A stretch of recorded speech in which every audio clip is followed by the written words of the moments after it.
So Bob reminded us earlier that today is the solstice, and that harkens back to some of our earth-based pagan heritage. And in fact, we are in the midst of a great jumble of holidays right now.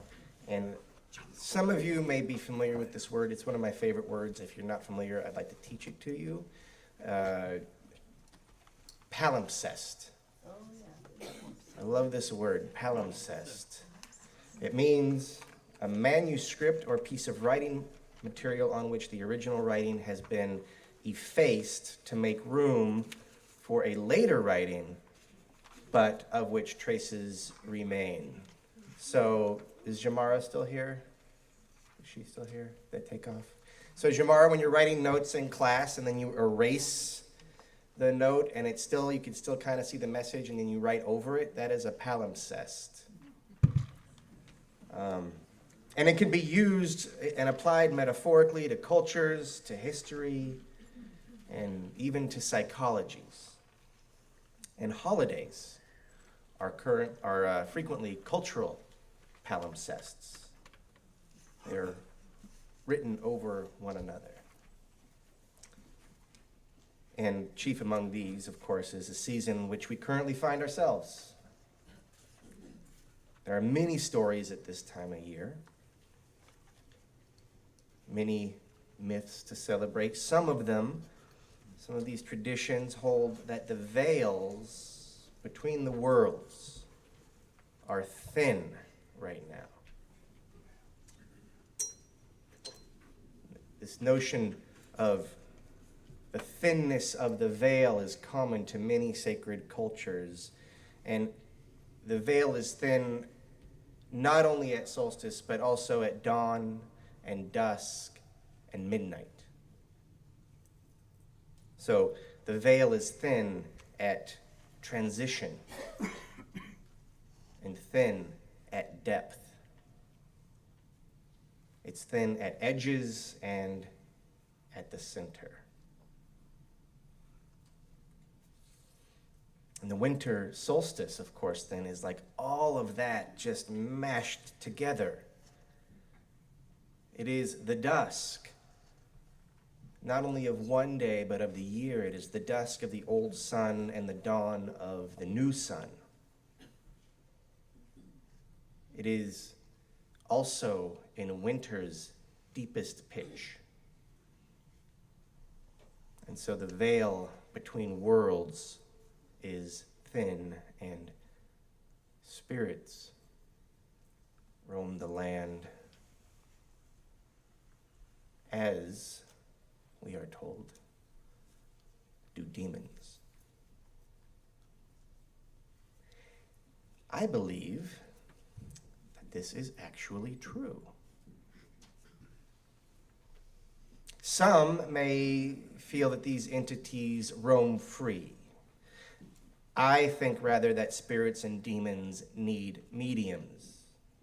So to manifest, they need a mist or shadow, a memory or a copse of trees, or even, and most likely, a person. Spirits manifest most potently within us. Who has not fled from or wrestled with the demon of depression at some point along the line during these dark days of winter? Who has not been filled by the spirit of memories dancing in the fire? Who has not been waylaid by the wretchedness of envy or ingratitude or regret and loneliness? Who has not been thrilled by the spirit of giving or comforted or challenged by the spirit produced by being together? The emergent spirit of a family or a community or lovers. Spirits and demons live in us. Spirits and demons are conjured between us. Spirits and demons are stories remembered and stories working.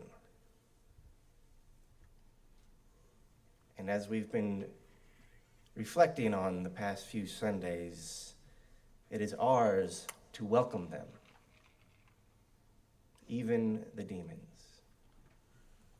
Now, there's a great story, I don't know if it's true, but I don't care, about Timothy Leary. Timothy Leary, I could just say Timothy Leary, might be true, might not be true.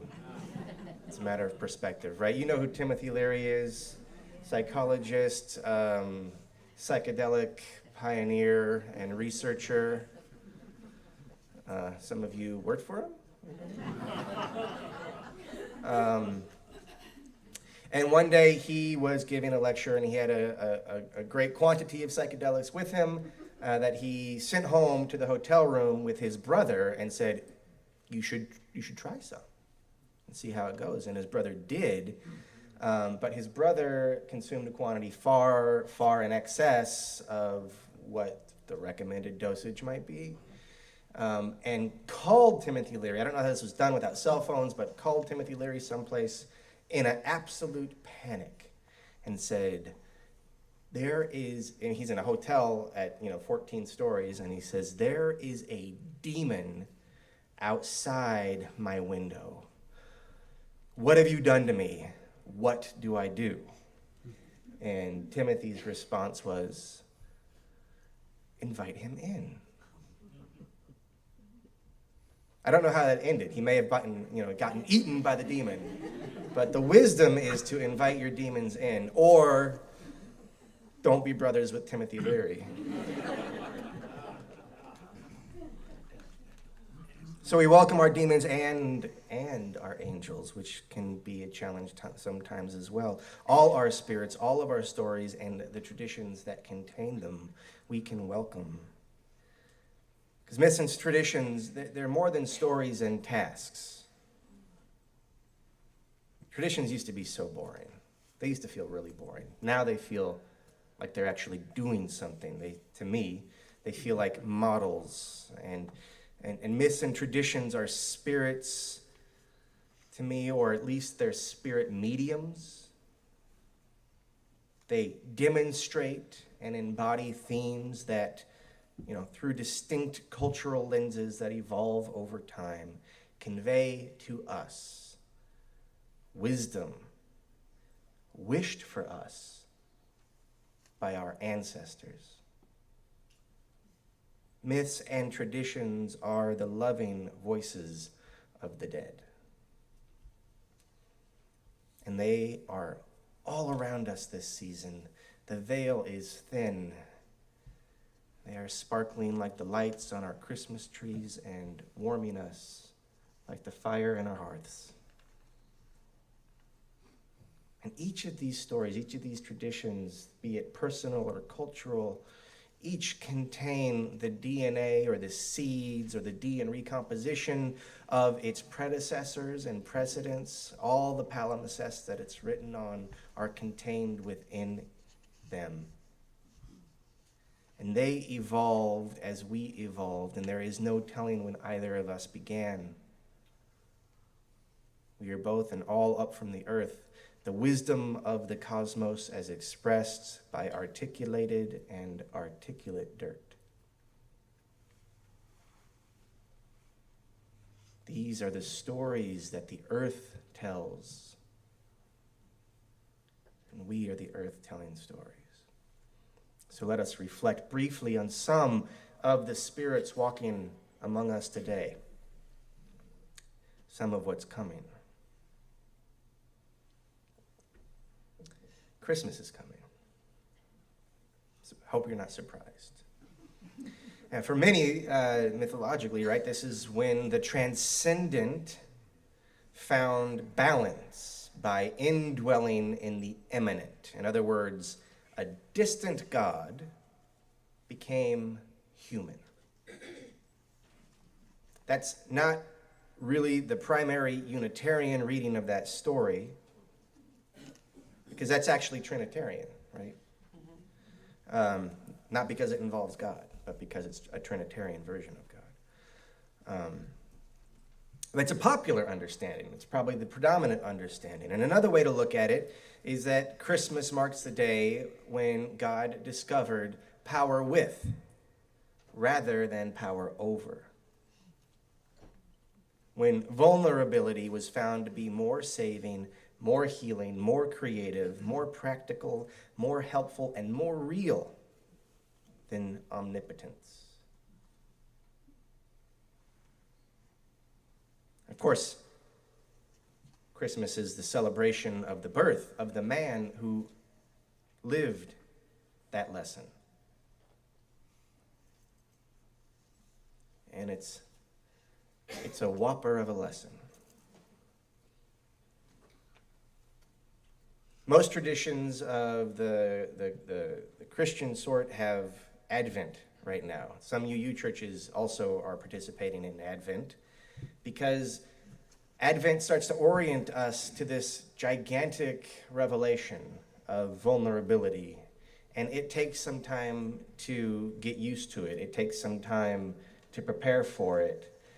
My sister, who works over at St. Francis of the Foothills, she's doing an Advent sermon this year, and she said, I boiled it all down. I know what Advent's about now. I said, what? She said, shut the up, or you're gonna miss it. So don't miss it. It's so easy to get lost right now. So Advent prepares us. Advent is the story that prepares us for the story.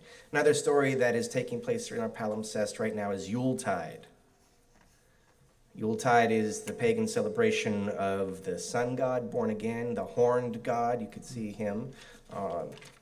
We're kind of doing a mashup on the cover. That's the horned god holding Jesus. So at least that's what I'm thinking. So the sun god is born again on Christmas. Now Christians, early Christians who were missionizing in that part of the world, turned the horned god into the devil.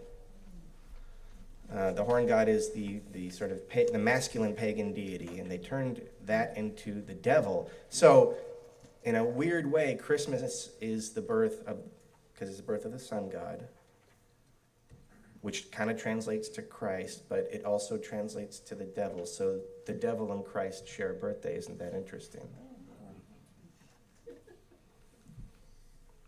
So this was quite a celebration. This was a 3-night party.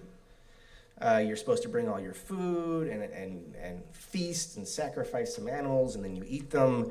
And Wikipedia tells me that all the feasts were to take part with the drinking of ale. So lots of celebration, and you drink toasts to three things, right? You drink to Odin, the Father God, for victory and power. You drink to gods of harvest and peace, and then you drink to your king. And then later on, you drink to the memory of people that have died recently. So this is an absolute riot in the middle of winter for 3 days.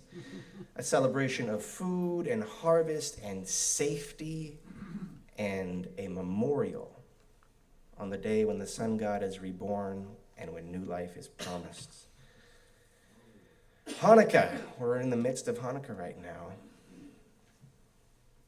This is the miracle of when the Jews got to reoccupy their temple, and they had 1 day's worth of oil. They lit it. It burned for 8. I'm sure that so much has been written about this, but my sort of cursory impression is that this is a celebration of peace, the end of war, and the sanctity of identity. The holiness of being home, the miracle of what that means. We also have Saturnalia in our palimpsest. This was a Roman holiday. And Saturn, it's a holiday to commemorate Saturn, who was an agricultural god. So bounty was his purview. And this celebration was supposed to sort of emulate the golden age of equality in society, and where there was bounty and plenty, and so enough to give gifts. And this is where our gift-giving tradition comes from, Saturnalia. They give gifts. They also, on this holiday, the servants would be served by the masters. So the whole thing was turned upside down. Gambling was legal, and if you were a servant, you got to sit at the table, and your master would serve you food. So it's an inversion of common reality and an inbreaking of some new reality. So also, by the way, continual partying happened. So in common between in this palimpsest, running throughout this palimpsest, is food and sharing and joviality and safety, and beneath all of that is an undercurrent of contingency. Contingency means dependent. You're dependent. It means we are dependent creatures. We are not all up to us. Humanists don't like contingency frequently. But I see it as no compromise, so I'm having a conversation with the humanist right now. I see it as no compromise of the humanist perspective to recognize that our abilities and personalities are connected to, influenced, and dependent on innumerable factors. Where, when, and what sex you were born, and into what specific family, cultural, and historical context you were born. These are just the starting points of our contingency. But the key word here is connected. Because when I say that we are contingent, it is the same thing as saying that we are interconnected. It is a way to say that we are interconnected that actually leads with humility. Humility is an attitude that helps us to be curious, open, accepting, and loving. Humility is an attitude that enables us to more easily welcome the stranger, to welcome ourselves, to welcome the earth and the gods that inhabit the earth, which is our bodies, articulated and articulate earth. So contingency is an aspect of grace, and grace is all the good things in our lives for which we are not responsible, which is almost everything. And this takes us back to Christmas. Because there's no grace without vulnerability. There's no grace without contingency. Without grace, there's nothing.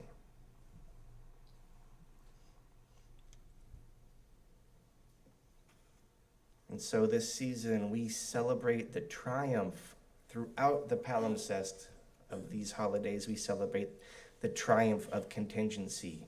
This is contingency triumphant. We are all bound up in this together, and we are all bound up in this with something that is greater than all of us added together. Something immeasurable but felt the way a good song is felt, the way the love for a child is felt, the way love itself is felt.